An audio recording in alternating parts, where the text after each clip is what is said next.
Umaga pa lang, ramdam na ang tensyon sa gaganaping public consultation.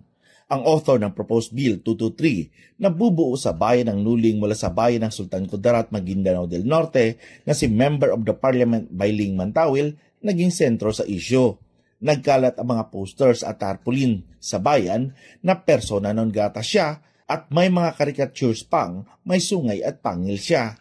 Sa labas at loob ng Old Capitol ng Maguindanao sa Simoy Sultan Kudarat, Maguindanao del Norte, naging mahigpit ang ipinatupad na seguridad.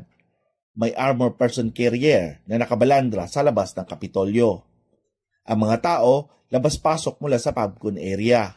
Bagamat naghalo ang mga supporters ng yes at no, mapayapa naman sa kabuuhan. Ito yung maganda dito sa konsultasyon dito sa Sultan Kudarat, Maguindanao del Norte, dito sa loob ng Kapitolyo. Kung nakikita nyo sa likurang bahagi na yan, ay yan yung mga babayan natin na umattend dito sa consultation. At ang maganda, ulo nasa iisang grupo sila dyan, pero magkaiba ang kanilang posisyon. May mga yes at may mga no. Ano ang damit ko? Yan. So suporta kayo na magkaroon ng Nuling Municipality? Oo. Bakit po? Ay, yan ang maganda sa pagtingnan ko sa sarili ko. Sa bansa natin. Sa division kami. Okay. Dito sa area namin, Sultan Kudarat, kontento na kami. Satisfied kami sa pamumuno ng Sultan Kudarat. So, ayaw namin ng division. Dahil punuan na sa loob, ang ibang supporters na magkabilang grupo ay sa labas na ng gym naghintay. Sa loob ng gym, full house ang mga dumalo at nakinig sa kanya-kanyang mga posisyon.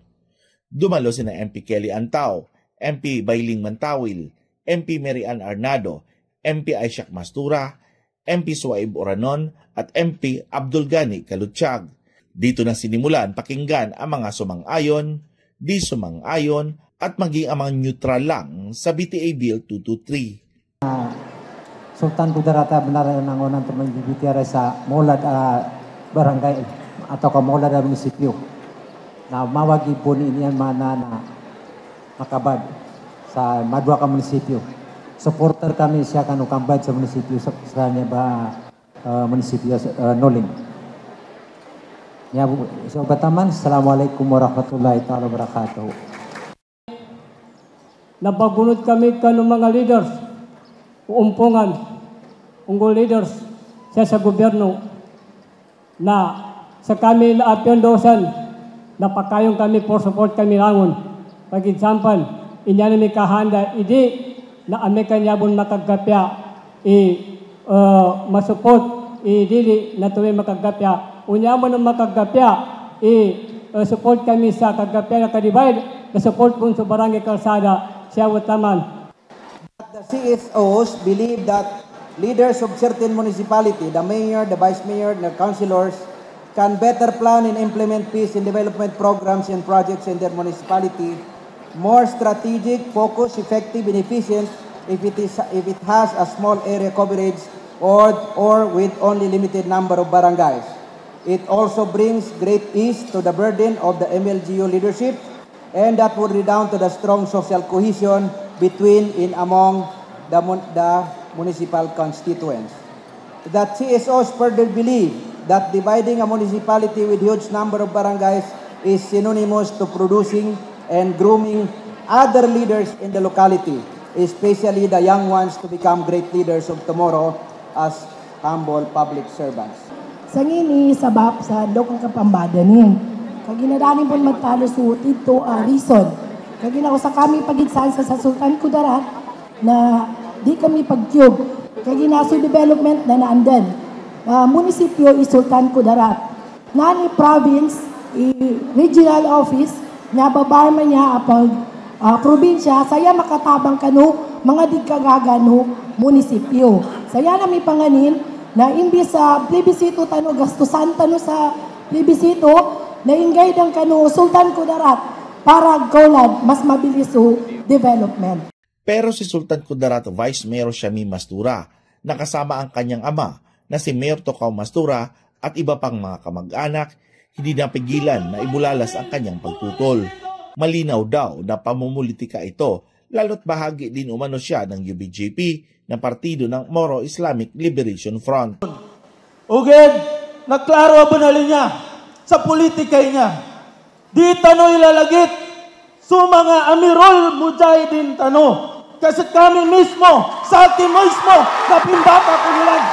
Di tano gamitin sa politika, iumpungan tano niya. Pero sa kalagitnaan ng PubCon, uminit ang eksena nang magsalita si MP Ishak Mastura kung saan sinentro nito ang issue sa author ng bill na si MP Mantawil sa kanyang mga katanungan. Ang reason natin nandito tayo sa hearing na ito para malaman natin ano ang wisdom. Ibig sabihin, ano ang dahilan, bakit siya nag-file ng bill na to. Kasi ako, residente ako ng Sultan Kudarat, kahit ako hindi ko maintindihan. Bakit siya nag-file ng bill na ito? Nandito naman ako. Kung talagang kailangan na ma-divide ang Sultan Kudarat, ako na mismo ang nag-file. Kasi presidente ako dito. Tuba ipakagaypid sangko sa kanunukan sa kanin at taga Sultan Kudarat adanin mapagitong imanyaba. Di ko kalinya ni makapapalawa kami siya sa stage niya kaginaya intention na public consultation na sa kanu ibagid saan bakikinagan. Pantag kanu reason andukan ka naka-file i-bill anya napakikinig no so authorship speech ko kanuba nakabatad andukan ka naka-file inyaba di ko din talon tenis sinamugo okay na mandato nami bilang member of the parliament i-file kami sa bill ang hindi kapag kailan nami ang makagapya kanumadakal ang mga tao. Ito po ba? Sukran. Wassalamualaikum warahmatullahi wabarakatuh. Mabuti na lang at namagitan ang chairman ng komitiba na si MP Kelly Antao at agad na nagpatawag ng recess. Sa kasagsagan ng pagpapatuloy ng PubCon ay bigla na lang nagkaroon ng power outage. Natigil ng ilang minuto ang public hearing. Sinikap na gumamit ng battery-operated na speaker pero di umubra dahil mahina ito. Pero bago pa man bumalik ang kuryente ay hindi na mahagilap si MP Mantawil. Dito na umalma ang mga lider ng bayan ng Sultan Kudarat kung saan marami pa umano silang mga tanong na nais ipukol kay MP Mantawil. So we demand, Mr. Chairman, na gusto namin marinig ang panig ni Bailin para malinaw sa lahat ng mga taga-Sultan Kudarat. This is very unparliamentarian na yung tatanungin na sana natin kasi consultation nga, manamito ba kinadalo ni Kakakokoy ato kanahin niya campaign sa yes or no. Nya tanong kang gupakid sa, nando din subagid saan? Hinto kami nuli. We demand that she come back first bago kami magsalita dito. That is all. That is very unparliamentarian. We are in a public consultation tapos yung main author mag-walk out. I-request kami ang mga tao sa Sultan Kudarat and I move this into motion. Second, wala mo na ito, second motion. Si MP Mantawil, dumiretso sa turnover ng kanyang 70 million food terminal na proyekto mula sa Special Development Fund sa Matanog, Maguindanao del Norte na nakatakda 1:30 ng hapon ng araw ding iyon. Sa tingin ko, the public consultation has been done successfully at nandun naman lahat yung mga stakeholders, nandun naman po lahat yung mga local government officials, and I think marami naman din pong nakapagsalita and substantial na din yung mga narinig natin mula sa kanila. So ang nangyari lang kasi no, nag-brown out and then we nag-proceed tayo dito para po dito sa activity natin, itong turnover ceremony ng project. So hindi na po natin actually, hindi na natin hintay yung pagbalik ng ilaw. Pero masasabi ko dyan, bilang author po ng bill na ito, hindi naman po kinakailangan na nandun ako. In fact, mas maganda nga na wala ako dun kasi para mas maging fair.